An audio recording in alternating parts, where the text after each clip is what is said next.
In the last episode, we talked about what trading actually demands. Today, I want to take it one step further. What if trading is not for you? It's a simple question, but for most traders, it's one of the hardest to sit with.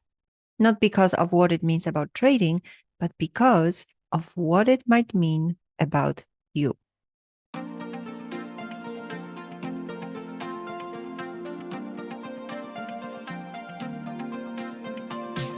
You are listening to the Confidence in Trading podcast. I am your host, Agnieszka Wood, a trading mindset coach and a seasoned day trader with over a decade of experience. If you are new to my show, don't forget to subscribe so you can come back for the next episode. In this podcast, we explore the fascinating world of psychology and the human element of trading. We take a deep dive into different perspectives to inspire you and help you navigate the emotional ups and downs of trading with self-compassion and confidence. Whether you're just starting out or you're a seasoned pro, this podcast is your trusted companion providing support on your trading journey. Get ready to boost your confidence and unlock the secrets to mastering your mindset for success. Welcome to episode 76, the question traders fear most. What if trading isn't for you? Hello, everyone. Let's go back to that question for a moment. What if trading is not for you? And just notice what came up when you heard that. Not the answer, the reaction. Because for most traders, that is not a neutral question. What's interesting is there are so many things in life that are not for us. Not everyone is meant to be a doctor. Not everyone is meant to be an athlete. Not everyone is meant to run a business. And we can accept that. We can say, well, that's just not my path and move on. But when it comes to trading, something changes. It's no longer a simple question of, maybe this is not for me. Suddenly it feels like it has to work. Or even stronger, it becomes, I have to make this work. And that's where things start to get heavy. Because now it's not really about trading anymore. It's about what it means about you. What does it mean if this doesn't work? Did I fail? Did I waste all this time? Am I not capable? Was I wrong to get into trading in the first place? And then it goes even deeper. You start asking yourself, what does that say about me? And what do I have to accept about myself if this doesn't work? And if you feel that, you're not alone. Most traders are used to pushing themselves. They're ambitious people, expecting more, feeling like they should be further along by now. So this pressure you experience, it's actually very normal, but it also explains why trading feels the way it does. Let me give you a simple example. You take a loss. One part of you knows you should be asking, okay, what didn't work? What can I improve next time? But another part takes over and goes, here we go again.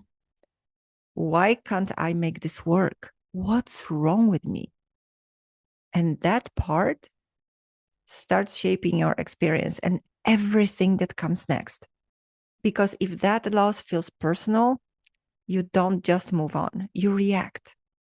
You try to make it back, you hesitate, you jump into a setup that isn't really there. Not because you don't know what to do, but because of what the trade now means about you.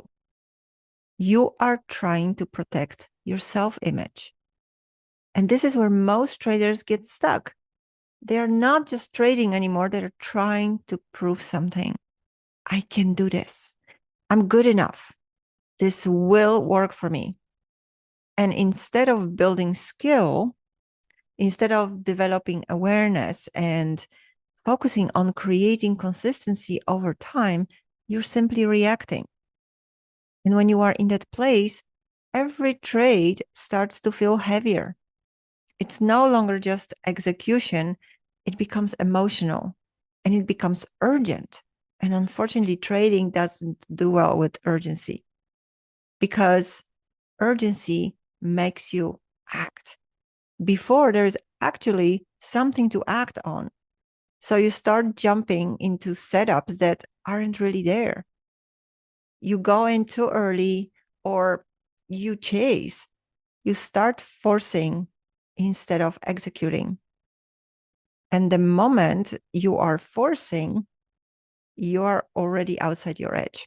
And now you can't just let the trade be a trade. You can't let it work. You start interfering. You start putting yourself in between. You're trying to make something happen, whether it's to get your money back, whether it's to be right, or simply prove that you can do it. And at that point, you are not really trading anymore. You're simply fighting. And you're fighting the market and you're fighting yourself. And that's a fight you can't win. But you can step out of it. And this is where the shift starts. When you stop trying to prove something, you can finally start building something. Skills, awareness, consistency. Not overnight, but over time. And this part is important because this is also how you know it's working. Not because everything suddenly feels easy, not because your results change right away, but because something inside you starts to shift. You don't take losses as personally. You still feel the emotions, but they don't spiral the same way. You notice the urge to force, but you don't act on it. And you can let it go more easily. You become less reactive and you give yourself more time to observe and choose your responses more consciously. You start paying more attention to the quality of your decisions and you look at how they affect you long term. You stop trying to satisfy this immediate need for reward and you start caring more about being in integrity with yourself. And that's a big shift because now you're not trying to fix how you feel through trading. You're actually learning how to trade. And that's where self-trust starts to build. Not because you are always right, but because you are handling things differently. And yes, this part can feel uncomfortable because you start to see things more clearly too. Maybe you are not as patient as you thought. Maybe you don't trust the process as much as you say you do. And maybe part of you just wants results faster than you are willing to work for them. And that's not something to judge, but it is something to be honest about. Because once you acknowledge it, you can start focusing on what actually needs your attention and finally move forward.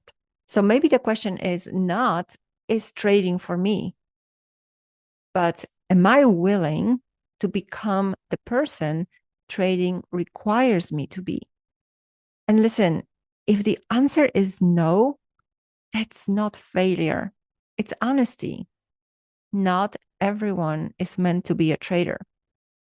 And forcing yourself to keep going just because you already invested time, money, and energy doesn't make it more right for you. Sometimes what keeps people stuck is not love for trading, but fear. Fear that they wasted too much.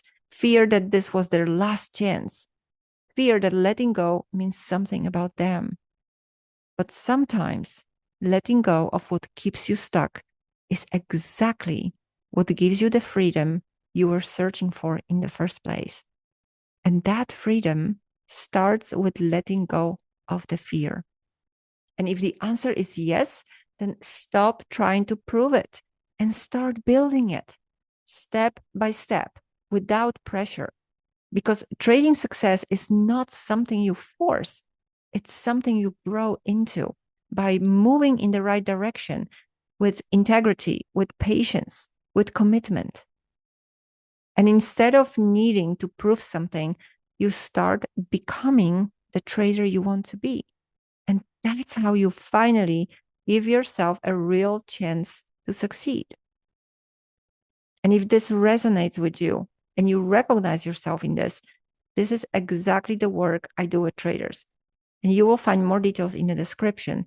But either way, don't rush past this question. Ask yourself, what am I trying to prove? And take your time with this, especially if you feel like you don't have it. And I will see you in the next episode. Thank you for listening to the Confidence in Trading podcast. If you are enjoying my show, please leave a review on Apple Podcasts and tell me what you like about it. Thanks to you, more traders will be able to find me, and together we'll make a bigger impact. So thank you so much. If you are new to my show, don't forget to subscribe so you can come back for the next episode. And make sure to also check some of the previous shows. Thank you again for tuning in. This is Agnieszka Wood from Ahead Coach. Bye for now.